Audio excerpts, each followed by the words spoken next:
بسم اللہ الرحمن الرحیم۔ السلام علیکم۔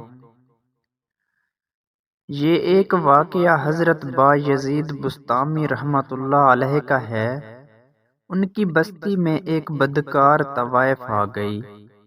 وہ بستی کے جوانوں کو غلط راہ پر ڈالنے لگی۔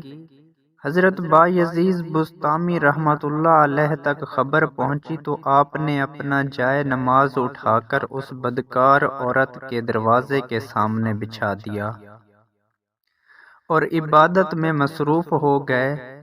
سارا دن گزر گیا، شام ہو گئی۔ شہر کے لوگ بدکار خاتون کے دروازے پر آتے اور وہاں بایزید بسطامی رحمۃ اللہ علیہ کو عبادت کرتا دیکھ کر شرم سے واپس چلے جاتے۔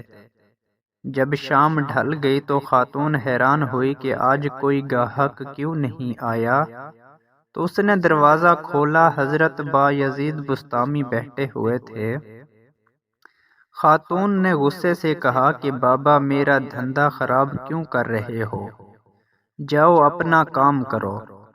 حضرت بایزید بسطامی رحمۃ اللہ علیہ نے پوچھا کہ تیرا کیا دھندا ہے؟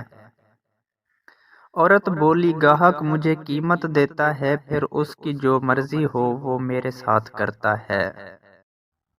حضرت بایزید نے تصدیقی انداز میں پوچھا، کیا میں بھی تمہیں قیمت دے دوں تو جو میں کہوں گا وہ کرو گی؟ عورت نے ہاں کر دی۔ حضرت بایزید نے قیمت پوچھی، قیمت ادا کی اور مسلح اٹھا کر خاتون کے گھر میں چلے گئے۔ بولے، چلو اب غسل کر کے پاک صاف کپڑے پہن کر آؤ۔ عورت نے حکم کی تعمیل کی۔ بایزید بسطامی نے مسلح بچھایا اور فرمایا، اب اللہ کے حضور عبادت کے لیے کھڑی ہو جاؤ۔ جب خاتون کھڑی ہو گئی تو حضرت بایزید بسطامی رحمۃ اللہ علیہ نے سجدے میں گر کر اللہ سے عرض کی، اللہ کریم، اسے یہاں تک لانا میرا کام تھا، اب اس کا دل بدلنا تیرا کام ہے۔